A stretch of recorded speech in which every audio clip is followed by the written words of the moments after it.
Bonjour, aujourd'hui on va résoudre des équations avec des racines carrées. Pour cela, je vous passe une information importante, à savoir que ici on résout une équation et par conséquent le domaine de définition n'est pas admis. Vous allez comprendre pourquoi. Bien, passons à notre équation d'aujourd'hui. C'est racine carrée de 5x carré plus 4x moins 5 égale à moins 2x. Cette équation, je l'appellerai E. Pour résoudre de telles équations, on va travailler avec le cas général. C'est beaucoup plus simple et plus mathématique, j'ai envie de dire.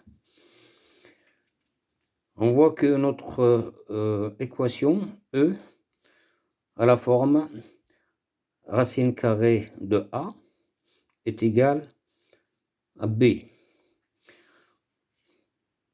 Vous voyez bien que le A représente l'expression sous le signe de racine carrée et le B représente le membre ou le deuxième membre de E. Bien. Pour trouver les valeurs de x qui vérifient cette équation, et à cause de la racine carrée, on est obligé de passer par le carré des deux membres. Quand on passe donc au carré des deux membres, on va avoir A est égal à B au carré. Bien. Ici, il ne s'agit pas de chercher si A est positif à cause de la racine carrée, mais plutôt ce qu'on appelle le domaine de validité de cette équation. Là, j'ai à comparer deux nombres. Le premier, c'est racine de A, et le deuxième, c'est B. Pour que ces deux membres soient égaux et qu'il y ait des chances qu'il existe des valeurs de x qui vérifient cette équation, et vu que la racine carrée, c'est toujours un nombre positif, on doit imposer à ce que le second membre, c'est-à-dire ici B, soit aussi positif. Si jamais B est négatif, il n'y aura aucune valeur de x qui vérifie cette égalité, vu que le premier membre est obligatoirement positif. Bien. Donc, on dira que E a un sens si B est positif. Cette condition ne vient pas comme ça. Encore une fois, c'est parce que B, c'est le deuxième membre, il doit être égal au premier membre. Or, le premier membre, à cause de la racine carrée, est toujours positif. Voilà pourquoi, donc, cette équation a un sens si B est positif. Donc, on peut élever au carré. Quand on passe de d'égalité de deux nombres,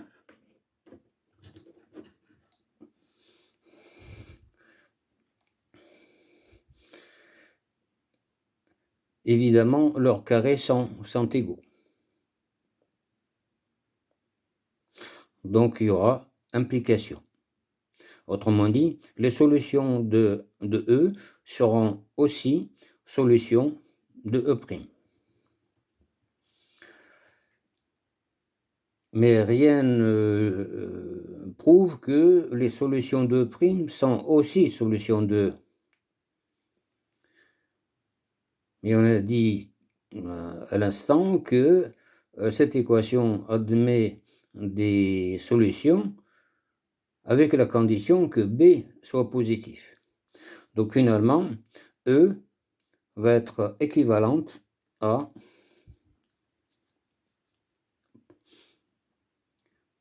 A est égal à B au carré, avec la condition B positif. Cette condition B positif détermine ce qu'on appelle le domaine de validité. Appliquons maintenant cela à notre équation. Je rappelle que ici, dans notre équation, le B c'est moins 2x, qui doit être positif. Voilà. J'élève les deux membres au carré et je rajoute la condition, à savoir que le deuxième membre soit positif. Très bien. Cette équation E' est équivalente à x carré plus 5x moins 5 égale à 0. Bon, j'ai élevé le deuxième membre, ici moins 2x au carré, ça fait moins 2x fois moins 2x. Moins 2 par moins 2, ça fait plus 4a. Et x au carré, ça fait 4x carré. Je transpose les 4x carré dans le premier membre. Comme j'en avais déjà 5, il me restera donc un x carré plus les 4x moins 5. Moins 2x, cette condition-là, ça revient à dire que x finalement doit être négatif. Autrement dit, toutes les solutions que je vais trouver ici, dans cette équation, seront obligatoirement inférieures, enfin doivent être inférieures à 0. Bien, on résout cette équation, je ne fais pas le détail, mais tout le monde sait que voici une équation de second degré, on cherche le discriminant, ou sinon vous passez par la forme canonique, ça revient au même, et on trouve x égale à moins 5 ou x égale à 1. Avec encore une fois la condition que x soit négatif, qui me détermine le domaine de validité. Et on voit maintenant que moins 5 c'est bien négatif et donc appartient au domaine de validité. Donc moins 5 est solution de l'équation de départ. Par contre, le 1 est positif alors qu'on cherche des valeurs négatives. Donc le 1 est exclu. Finalement, j'écris l'ensemble de solutions et moins 5. Voilà, je vous remercie.